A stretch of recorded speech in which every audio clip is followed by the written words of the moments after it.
Assalamualaikum warahmatullahi wabarakatuh. Baiklah, untuk video kali ini saya akan membahas materi tentang biosintesis terpenoid, di mana terdiri dari pertama Almajigenes, kedua saya sendiri yaitu Nurkifti Adam, dan yang terakhir adalah Siti Anissa Gobel. Nah, apa itu terpenoid? Untuk lebih jelasnya, mari kita simak pada slide berikut. Baiklah, yang pertama itu definisi terpenoid. Terpenoid merupakan derivat dehidrogenasi dan oksigenasi dari senyawa terpen. Terpenoid disebut juga dengan isoprenoid. Hal ini disebabkan karena kerangka karbonnya sama seperti senyawa isopren, yaitu C5H8. Secara struktur kimia, terpenoid merupakan penggabungan dari unit isoprena, dapat berupa rantai terbuka atau siklid, dapat mengandung ikatan rangkap, gugus hidroksil, karbonil, ataupun gugus fungsi lainnya. Untuk klasifikasi terpenoid dapat dilihat bahwa sebagian besar terpenoid mengandung atom karbon yang jumlahnya merupakan kelipatan 5, di mana sebagian besar terpenoid mempunyai kerangka karbon yang dibangun oleh 2 atau lebih unit C5 yang disebut unit isopren. Unit C5 ini dinamakan demikian karena kerangka karbonnya seperti senyawa isopren.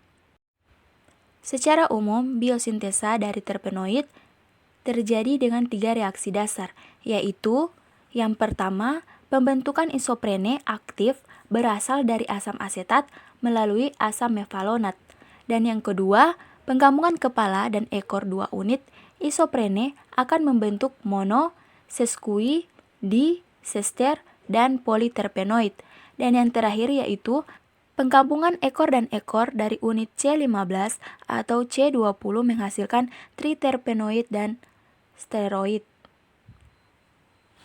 Selanjutnya yaitu biosintesis terpenoid. Mekanisme dari tahap-tahap reaksi biosintesis terpenoid adalah asam asetat. Terpenoid terbentuk oleh beberapa unit isopren yang berasal dari asetil koenzim A, di mana asam asetat setelah diaktifkan oleh koenzim A terjadi kondensasi jenis Claisen, sehingga menghasilkan asam asetoasetat. Dengan reaksi biosintesis melalui jalur asam mefalonat, 2 asetil koenzim A membentuk asetoasetil koenzim A melalui reaksi kondensasi Claisen.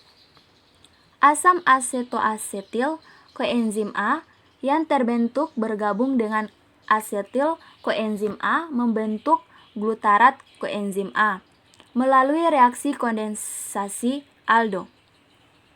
Setelah glutarat koenzim A terbentuk, terjadi pembentukan asam mefalonat melalui reaksi hidrolisis dan reduksi. Enzim ortofosforilase mengkatalis pembentukan 3,5 di ortopirofosfor mefalonat melalui reaksi fosforilasi.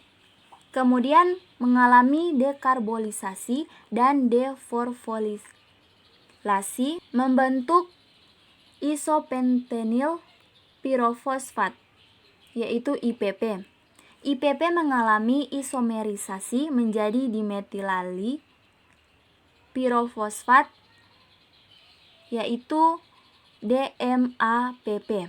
IPP adalah unit isoprena aktif yang dapat bergabung secara kepala ke ekor dengan DMAPP membentuk geranil pirofosfat, yaitu GPP, yang merupakan senyawa intermediate untuk monoterpen.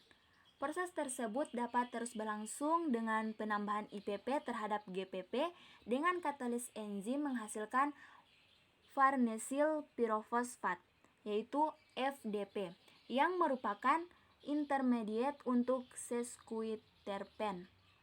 Begitu pula untuk pembentukan geranil-geranil pirofosfat GGPP, yang merupakan senyawa intermediate untuk diterpen.